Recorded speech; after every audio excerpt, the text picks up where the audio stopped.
terbengkalai selama bertahun-tahun dan tidak pernah mendapatkan perbaikan, menyebabkan jalan penghubung Martapura Belitang di Kabupaten Oku Timur alami kerusakan dan membahayakan pengendara yang melintas.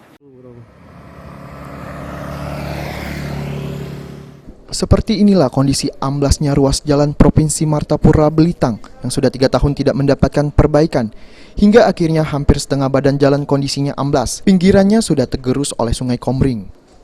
Sejumlah pengendara yang melintas harus perlahan-lahan dan berhati-hati, sebab apabila tidak hati-hati, pengendara roda 2 ataupun roda 4 yang melintas bisa alami kecelakaan hingga masuk ke Sungai Komering.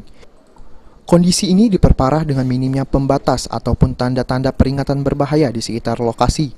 Akses jalan ini sendiri termasuk kawasan yang ramai dilalui pengendara.